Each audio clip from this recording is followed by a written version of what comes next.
There is a secret you must learn, child, Yasna said. A secret that is even more important than those relating to Shadesmar and Spren. Power is an illusion of perception. What if everything we believe about ourselves, our strengths, our limitations, our very identity is just that, a perception? A story we've been told, or perhaps that we've told ourselves for so long, we just accept it as true. Would we have the power to change our story? What if our very choices, the way we see ourselves, our voice, our worth, and even our past could change if we simply change the story that we've been telling ourselves? In Words of Radiance, Brandon Sanderson gives us more than just shard plates and soul casting. He gives us a potent reminder, one that I don't think we hear enough in this world, and that's that the stories we tell ourselves can either trap us in fear or they can set us free. So whether you're a light weaver, a high prince, or just another person out there trying to make sense of who you are, it's time that we set the record straight, because this isn't just the characters' stories. It's ours too. And understanding that truth, the one that Yasna hints at, will not only change the way that you read this story, but will give you the first step in a journey towards a life better lived. How much of our lives do we really control? It's a question that every person, no matter their journey, must face. One that haunts us after every failure, heartbreak, and unexpected tragedy. And one of the most common answers to that question is a philosophy called determinism. To put it simply, determinism is a belief that we are a product of everything that came before us. Our choices, our beliefs, even our mistakes are not our own. It is the belief that we are shaped entirely by our genetics, our environment, our upbringing, or our trauma, and that we were robbed of our free will the moment that we entered this world. According to determinism, no choice we make is truly our own. And honestly, the reason why this answer is so common is because it's also comforting. If you're not in control, then it's not your fault. You're not responsible, and you can't be expected to change. It's an appealing philosophy, especially when life is unfair. It lets you look back on life and tell yourself that no matter what you would have done, that things would always have worked out that way. And this is where we find Kaladin at the beginning of Words of Radiance. Kaladin has just earned his freedom. Dalinar traded his very own shard blade to ensure that Kaladin and his men were set free and well taken care of.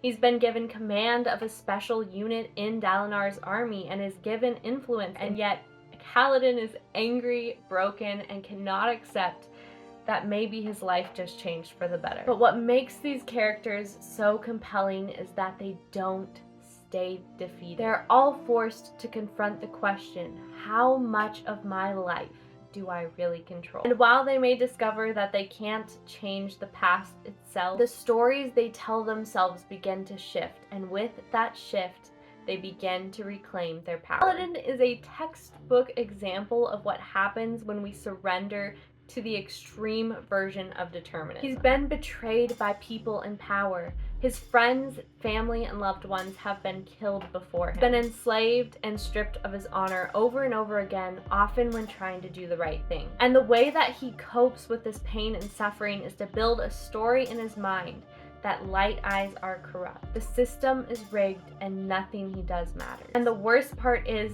this story makes sense. When you take a look at Kaladin's life, it's not difficult to see why he blames the Light Eyes for so much of his suffering. Light Eyes were responsible for a number of traumatic events in his life. From the betrayal of Amaran, who stole his shardblade, killed his men, and sold him into slavery, to the other High Lords like Sadeas, who treated Dark Eyes as disposable. Kaladin's pain has been shaped and often inflicted by those whose privilege is determined by nothing other than the color of their eyes. And so it becomes easy, natural even, for him to blame the Light Eyes whenever he faces a new challenge. Why look inward when the world has already made it so clear who your enemy is? But here's the real tragedy. In choosing to believe that all Light Eyes are corrupt, that they are responsible for his suffering, Kaladin isn't just blaming those who have caused him suffering. He's actually building a prison for himself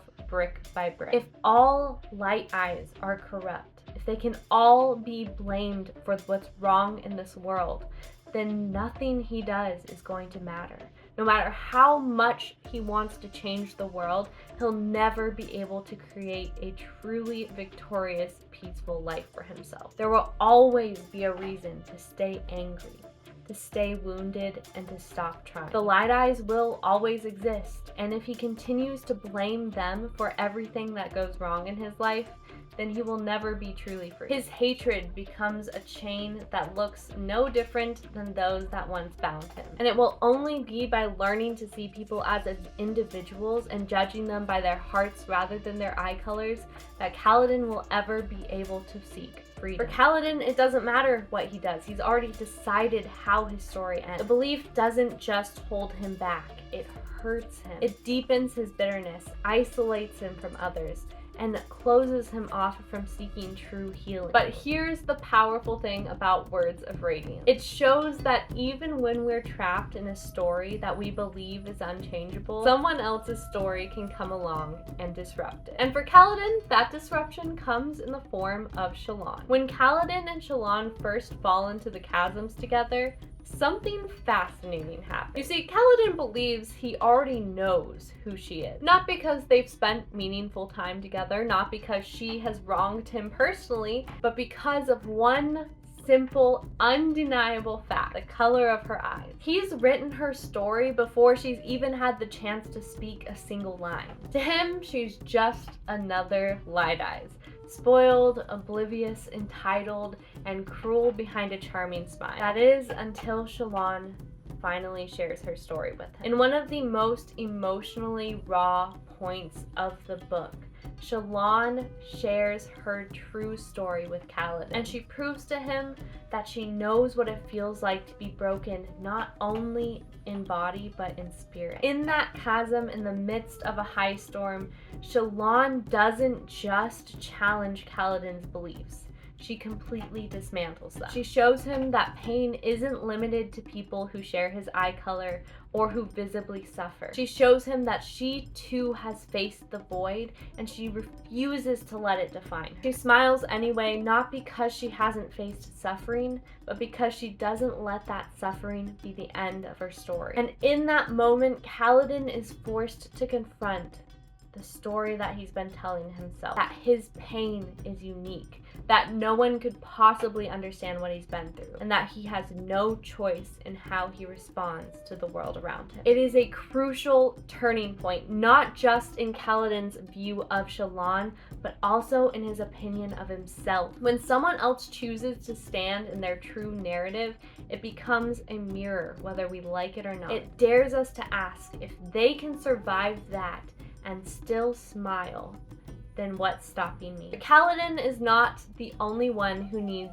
to reflect on his personal narrative. While Kaladin may show us what happens when we let bitterness shape our story, Shallan shows us what would happen if we let denial do the same. From the beginning of Words of Radiance, Shallan is building illusions, not just with her light weaving, but also with every other part of her identity. She's witty, she's charming, she's quick with a joke. She plays the part of a curious scholar, a fearless traveler, and even a clever con artist. Underneath it all, she's hiding, not just from others, but from herself. And that's what makes her journey so compelling. As a light weaver, Shallan's power has less to do with her strength and more to do with her truth. It's not that the lies are meaningless, they are survival for her. They're carefully constructed armor to shield her from truths that are too difficult for her to face. But eventually, the illusion has to crack. The further Shallan goes, the more she realizes that the stories Shallan is telling herself are doing more than just protecting her. They're actually holding her back. Once she starts expecting more from herself, when she dares to act like someone who belongs, someone with power, she becomes that person. And when she finally faces the truth, it doesn't break her. It frees her. Her radiant power fully awakens, not because she's perfect, not because she's finished healing, but because she's stopped hiding. Shallan doesn't just reclaim her narrative, she rewrites it. She decides who to be, not because of her past or her mistakes or her upbringing, but because of what she believes is right. And in doing so, she reminds us that there is power in truth, and there is freedom in facing it. But what happens when you finally step into your truth? and the world refuses to listen. That is the very struggle that Dalinar faces throughout the story. He's a man burdened by vision, messages from something ancient and possibly even divine. He hears them, sees them, feels the burden and the weight that comes with them. And to everyone else around him, it looks like nothing more than mad. They whisper about his brother Galavar, of the decline and the instability that he faced in his final days. They try to write Dalinar's story for him. They claim that he's mad, that he's losing his grip, and that he's not the warrior that he used to be. But Dalinar, being Dalinar, is not gonna let a couple of petty gossipers stop him from showing who he truly is. He refuses to let them tell his story. Instead, he makes the radical choice to believe in himself. He clings to truths that he knows are important, even when nobody else takes them seriously. He has his visions recorded, reflects on them, listens to what is in his mind. He chooses to believe that he's not going insane. Where others see madness, Dalinar sees purpose. And when the time comes to act, his actions prove him to be exactly the person that he chooses to be. He confronts the truth of his past, the blood he spilled, the mistakes that he's made, and he decides that it doesn't have to define who he becomes. He refuses to be trapped by the narrative that others have written for him. And when he makes the painful decision to punish Amaran, of Light Eyes that he once trusted, he shows that he's not just here to protect the narrative of power and loyalty. He's writing a new one based on truth and justice to become the leader that Roshar needs. Dalinar's strength comes from his willingness to look foolish in the eyes of others if it means doing the right thing. He shows us that sometimes reclaiming our narrative doesn't mean shouting louder. It means standing in the midst of a storm and saying, I know who I am, even if no one else does. But now I want to ask you something. What stories are you telling yourself? And more importantly, are those stories serving you? These characters throughout Words of Radiance weren't saved by magic alone. They weren't rescued by fate or handed a divine solution. And that's the twist. These aren't just fantasy characters. They are mirrors, reflections of what it looks like to be human, to survive, to evolve, to say, this is not how my story ends, even when everything else feels broken. The real magic of Words of Radiance isn't just in ancient oaths or the power of shards. It's in the quiet, rebellious choice to believe in yourself, to become something new and something better because you chose to be. Each of these characters saved themselves by rewriting the stories they believed about themselves. Kaladin stopped believing he was powerless. Shallan stopped hiding behind masks. And Dalinar stopped letting others write his narrative for him. We are all walking around with stories in our head. Stories about what we're capable of. Stories about what we deserve. Stories about whether we are broken beyond repair or just in the midst of becoming something whole. Maybe like Kaladin, you've been telling yourself that the world is against you, so what's the point in trying? Maybe like Shallan, you've built illusions around your past in order to survive, and now you don't know how to move on without them. Maybe you're like Dalinar, haunted by who you are and afraid no one will believe in what you're trying to become. But here's the truth. You are not powerless. You are not stuck. And the story that you've been telling yourself every day for your entire life does not have to be the one that you end with. Because like every one of these characters, you have the power to stop, to reflect, and to choose, to write a new chapter, to tell a story of healing instead of hiding. So the next time that voice shows up in your head, the one that tells you this is just who I am, this is just how things are going to be, I hope you remember Kaladin in the chasm, and Shallan facing her truth, and Dalinar standing in the middle of a storm. And I hope you ask yourself, is this the story I want to tell? Because the moment you decide to change your story is the moment that you take your power back. That's what Words of Radiance does. That's what these characters do. And maybe that's what we're meant to do as well. Because in the end, the most radiant thing we can choose to do is to tell a greater story.